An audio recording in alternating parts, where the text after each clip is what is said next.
this is Tove Rose with the Happy Theologist podcast. For those of you who are new, welcome. For those of you who are been around for a while, thank you for joining again. You can find out more about the Happy Theologist podcast, about my writing, Bible translation, the books that I've done over at toverose.substack.com.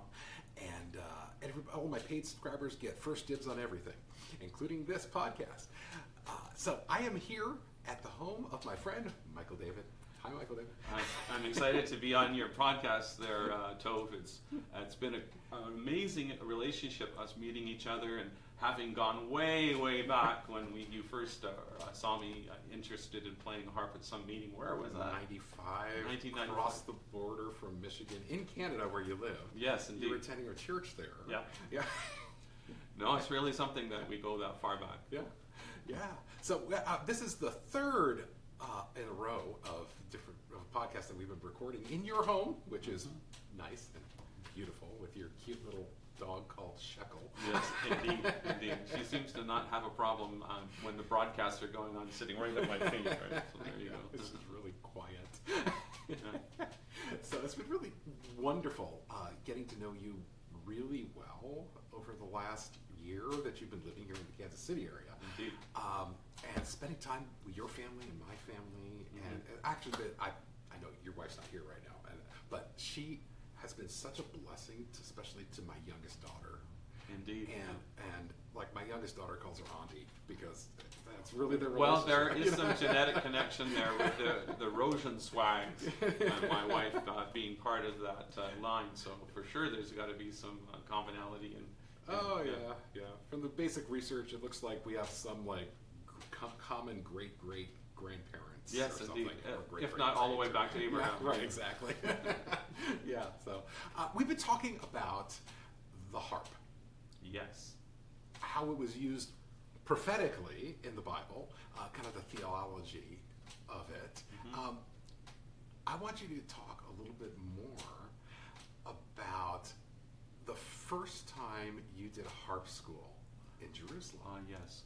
Well, I think that the Jerusalem House of Prayer for All Nations, led by Tom and Kate Hess, Tom had a real vision to see the harp restored. I think it was because he saw the scripture in Amos 9 where it says that David's tabernacle would be restored, and in 1 Chronicles 25 it talks about King David commanding the Levites to play their harps and prophesying.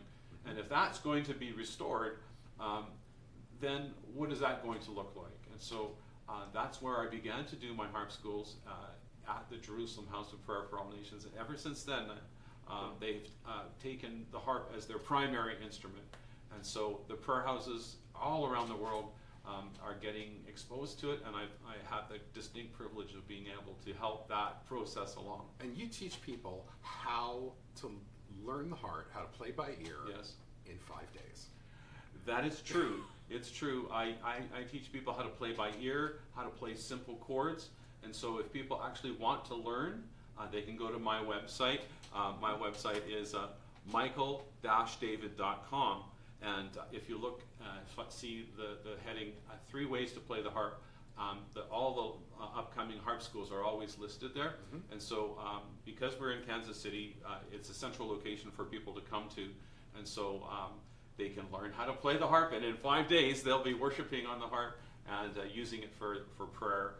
And just like it says in the Bible, David played his harp for Saul, and it relieved him of the evil spirits that were troubling him.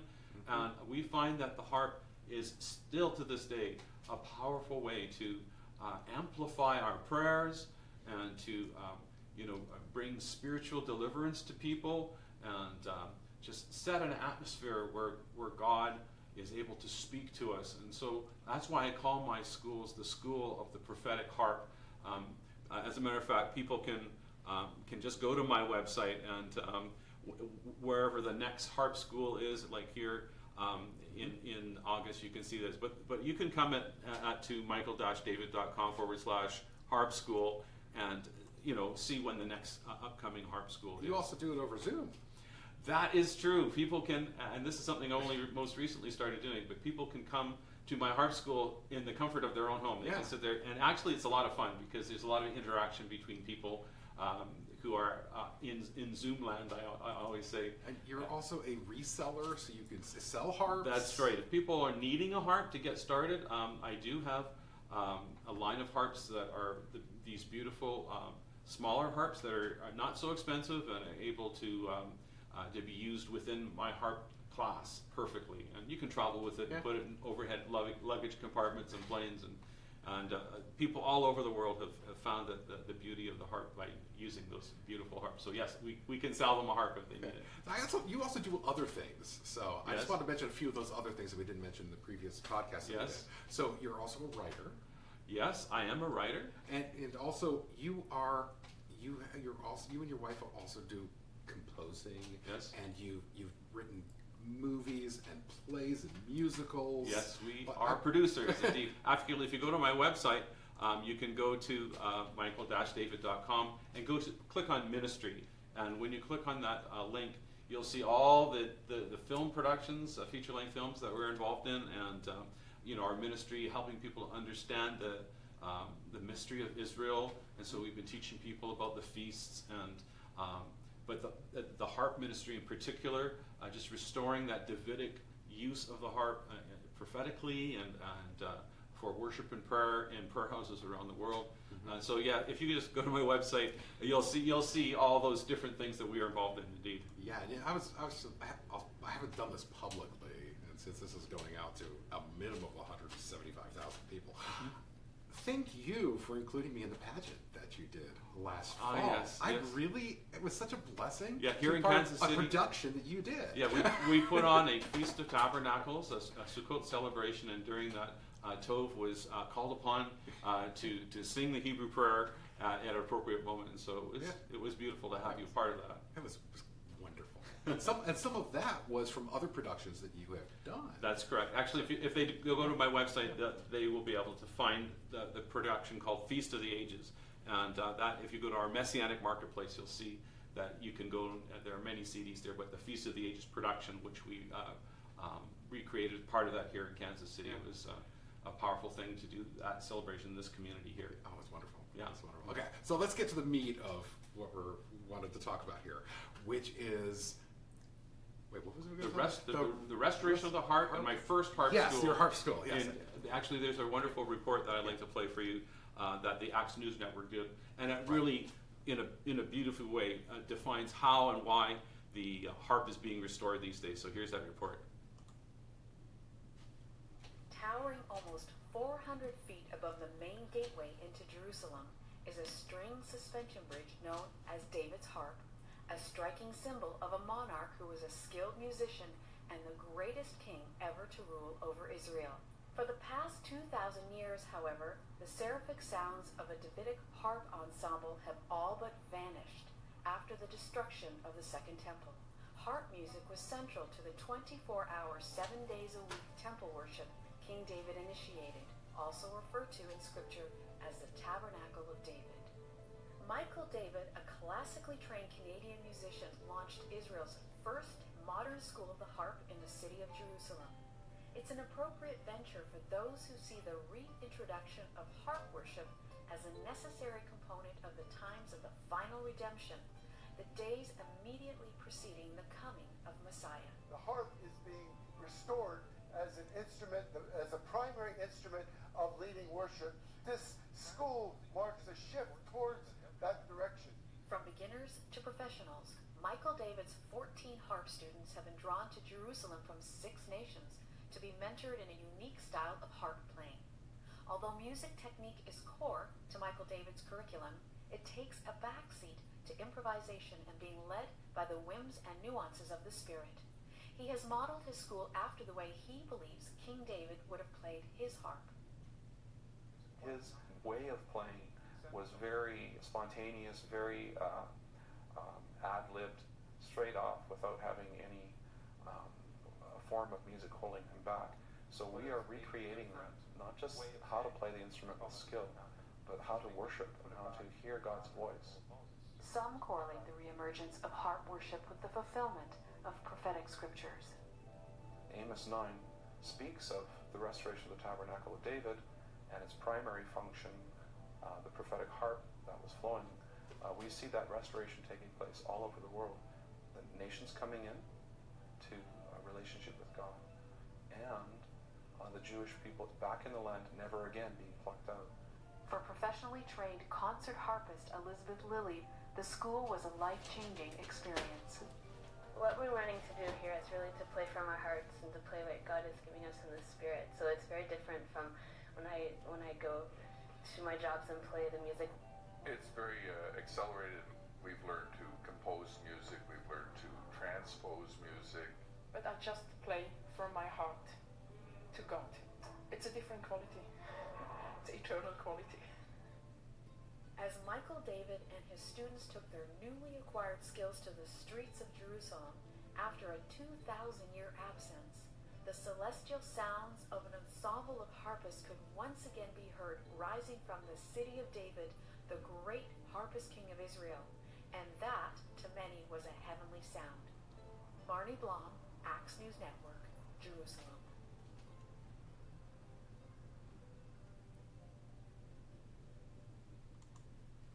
It's really quite amazing when I do my harp schools or tours with my harpists in Israel, and we are on the streets of Jerusalem, and we're playing our harps and we're worshiping the Lord, that the Orthodox people, their eyes bug out literally, and they come up and they put their children forward to get a blessing from the harps, you know. And why is it so important to the Orthodox? Well, there is literally a prophecy in the Talmud that tells of the days of Messiah, and how when that happens, that the harps would be played, and that to them is a sign that Messiah is coming. So I actually have a screen here from that portion of the Talmud in Mazorah Arachim in 13b. It talks about how in the days of Messiah there would be special harps that were being played, and to even in the sages' writings, to imply that there is a day when the harps will be played, when Messiah is there. That's why they know that portion, and they go, what, is Messiah coming now? Yeah. And you know what? I think they're right. That's just amazing to me. There's so much messianic expectation. There is a connection between the restoration of the harp and the coming of Messiah. We see in Amos 9 specifically that the restoration of the Tabernacle of David, where the harps were being played and prophesying was going on, that the timing of that is tied directly to when the children of Israel would be back in the land, never again to be plucked out. And so there is a direct connection between, the modern day Aliyah and the return of the Jews to the land, and the restoration of the Tabernacle of David, and the playing of the harp. And so I think the scriptures do corroborate the fact that is something that God has saved for these end times. It seemed that, on the first dispersion, when they were taken to Babylon, they hung up their harps. They couldn't sing the Lord's song in a foreign land. Right. But they are back in the land now. And the harps have not been used over the last 2,000 years within the worship communities of Jewish people. It's strange. You'd think that would be a natural. Wherever they would go, they would bring the harp because David played the harp. But it's only now that it seems that the harp is being restored and that it's making waves in Jerusalem in a major way. It's just so beautiful. There's so many things that are happening right now, kind of simultaneously with messianic prophecy, that most people are not necessarily seeing. Yes. And that's one of the reasons I wanted to bring you on, is because I really believe that you've got a major part that you've been playing, but kind of an unsung hero kind of part. Well, it's a beautiful thing to bring the beauty of the harp to the body of Messiah, but especially to bring it to Israel and to play the harps on the street. And some of my students in the Jerusalem House of Prayer there, they are playing the harps in the streets, and they are, their yearly convocation. The last time they had 144 harpists playing harps and just bringing the beauty of the sound, and maybe calling the messianic age into existence, really. This is beautiful. All right, so we're going to close out this episode. We're about 15 minutes in, and we're going to go a little bit longer on this one because I'd like you to play the Aaronic benediction for us, as written in the Hebrew text. And so in a previous podcast, we discussed how the markings in the Bible, the cantillation pointing, indicates the actual tones that are being used. And so what I'm about to play for you now is, in fact, those markings and the tones that are marked there. And so there's this beautiful ancient sound. When you hear this, you can tell that there is something special there. And this was rediscovered by Suzanne Haig-Ventura, and she, in her book, the Music of the Bible, where you can actually find that if you go to my website, michael-david.com / lost music. It's actually this is it here, I think, this thing here. Yeah. If they go there, they can find a documentary that I made on this, and there's also the opportunity to get all my background research and some of the original tracks that you can hear. So I offer that to you as we are just closing out here. And of course, a good way to end the show is to be able to sing the Aaronic blessing the way that the musical notes originally intended.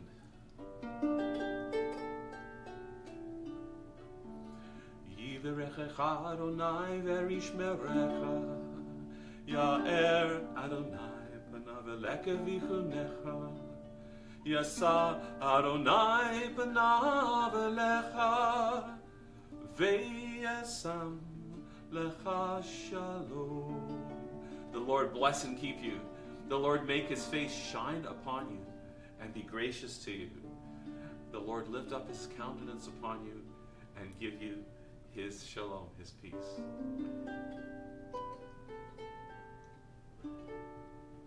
You're watching the Happy Theologist podcast with Tove Rose. Go ahead and sign up at toverose.substack.com. Become a paid subscriber, get first dibs and all the good stuff. Not kidding, all the good stuff. And we'll see you next time.